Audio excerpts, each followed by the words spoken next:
பிதாசுதன் பரிசுத்த ஆவியின் பெயராலே ஆமென். ஆமென். இயேசு கிறிஸ்துவில் பிரியமான சகோதரனே, சகோதரியே, இந்த நாளின் இறையிறக்கத்தின் செய்தி, தினமும் என் இதயத்தை மட்டும் தேடு.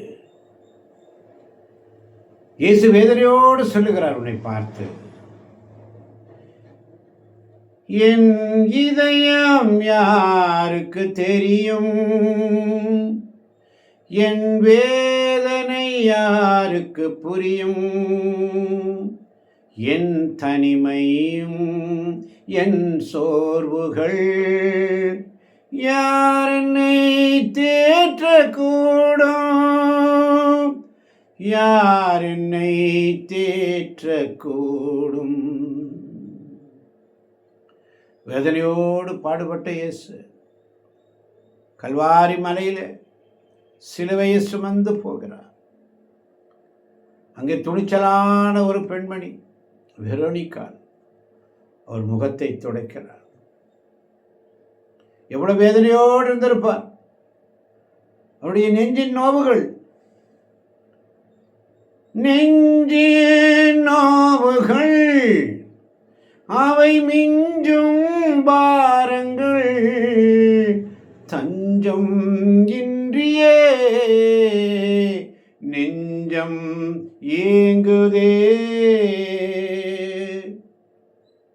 எவ்வளவு வேதனையோடு அந்த கல்வாரி மலையில் சிலுவையை சுமந்துட்டு போகும்போது அங்கே ஒரே ஒரு வீரப்பெண்மணி அத்தனை தடைகளை தாண்டி ஓடி வந்து இயேசுவின் முகத்தை துடைக்கிறார், ஆறுதல் தருகிறார். எவ்வளவு வேதனையோடு இயேசு. பேதுரு மறுதலிக்கிறான், குளிர் காய்ந்து கொண்டிருக்கிறான். இயேசு பாடுகளில் அப்படியே வேதனையோடு, நன்மைகளையே பெற்றுக்கொண்ட நீங்கள் துன்பம் வரும் பொழுது ஏன் சோர்ந்து போகிறீர்கள்? நன்மையே பெற்றுக்கொண்ட நமக்கு ஒரு துன்பம் வரும் பொழுது ஏன் சோர்ந்து போகிறோம்? இயேசுவை கேட்கிறார் கேள்வி, என் இதயம் உனக்கு தெரியுமா? என் வேதனை உனக்கு புரியுமா? சிறகு ஒடிந்த பறவை அது வானில் பறக்குமோ, உடைந்த உள்ளமோ ஒன்று சேருமோ? ஒரு உள்ளம் உடைந்து போய், தந்தையே ஏன் என்னை கைவிட்டே? எவ்வளவு வேதனை. படைவீரன் விழாவிலே கீட்டியால் துளைக்கிறான், இரத்தமும் தண்ணீரும் வடிந்தது.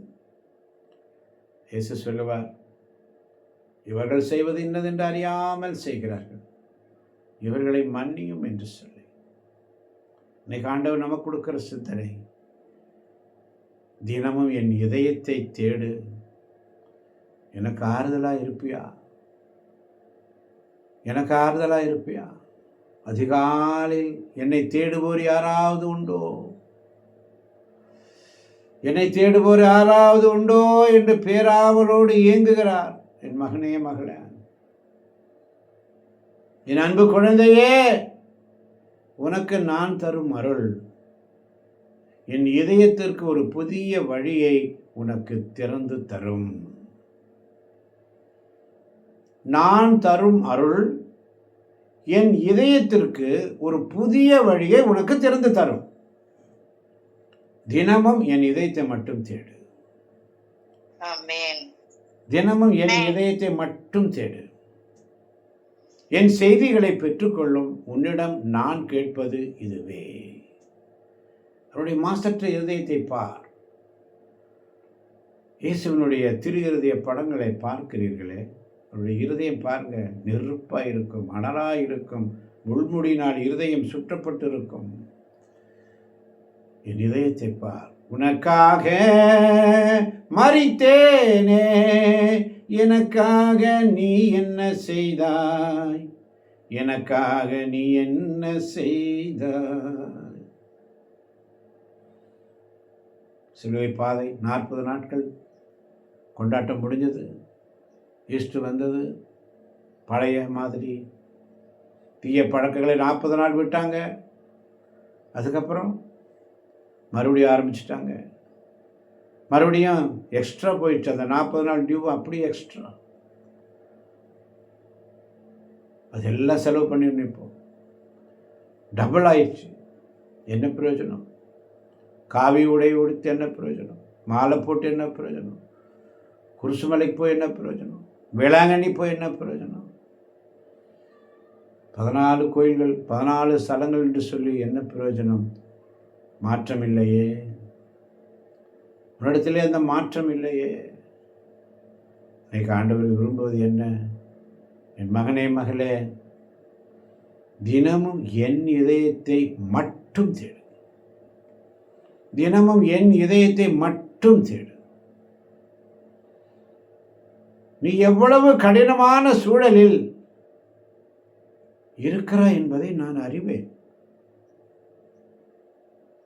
என்னுடைய வியாகுலம் நிறைந்த மாசற்ற இதயத்தில் நீ ஒரு ஞான விதத்தில் இணைந்து இருக்கும்படி, ஒன்றாய் இருக்கும்படி,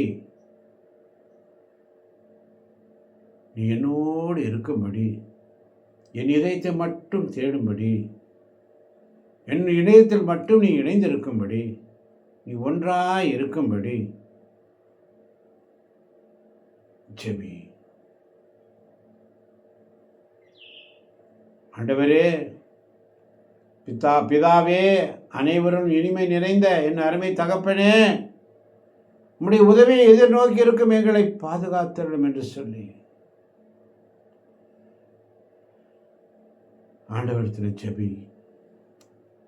இந்த ஜெபத்தை சொல்லிட்டே இரு. இயேசுவின் திரு இருதயமே, இயேசுவின் திரு இருதயமே என்று சொல்லி நன்றி சொல்லு.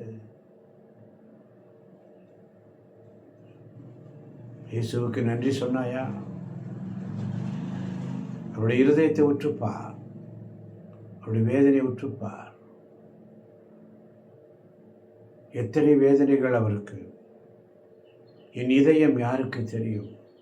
என் வேதனை யாருக்கு புரியும் என்று ஒவ்வொரு நாளும் மனம் கசந்து நிற்கிறார் இயேசு. உன்னை துன்புறுத்தும் அனைத்திலும் நான் உனக்கு உதவி செய்வேன். என் கரங்களின் இடையில் பாதுகாப்புடன் தங்கி இருக்கும்படி உனக்கு அமைதியை தருவேன். நான் உன்னை ஆசீர்வதிக்கிறேன். நீ என் இதயத்தில் மட்டும் தான் பாதுகாப்பாய் இருக்க முடியும். நீ என் இதயத்தில் மட்டும்தான் பாதுகாப்பாக இருக்க முடியும். எனவே தினமும் என் இதயத்தை மட்டும் தேடு. என் இதயம் யாருக்கு தெரியும்? வேதனையோடு சொல்றார். என் வேதனை யாருக்கு புரியும்? நம்ம நினைச்சுக்கிறோம், என் வேதனை, என் இருதயம் யாருக்கு தெரியும், என் வேதனை யாருக்கு புரியும் என்று சொல்லி நினைக்கிறோம். ஆண்டவருக்கும் ஒரு இதயம் உண்டு, அவருக்கும் ஒரு வேதனை உண்டு. என் பிள்ளைகள் பெற்று வளர்த்தேன், ஆளாக்கினேன், அனைத்தையும் எல்லா சௌகரியங்களையும் கொடுத்தேன். நீ யாரென்று தெரியாமலே வாழ்ந்து கொண்டிருக்கிறானே. அந்த ஊதாரி தந்தையை போல இருக்கிறார். மகன் திரும்பி வருவான் என்ற வேதனையோடு என் இதயம் யாருக்கு தெரியும்? தினமும் என் இதயத்தை மட்டும் தேடு என்று ஆண்டவர் இன்னைக்கு நமக்கு கொடுக்கிறார். ஆண்டவரத்தில் ஒப்பு கொடுப்போம். என் இதயம் இயேசுவுக்கு தெரியும், என் வேதனை இயேசுவுக்கு புரியும், என் தனிமை, என் சோர்வுகள் இயேசுவை தேற்றுவார், இயேசுவை தேற்றுவார் என்று சொல்லி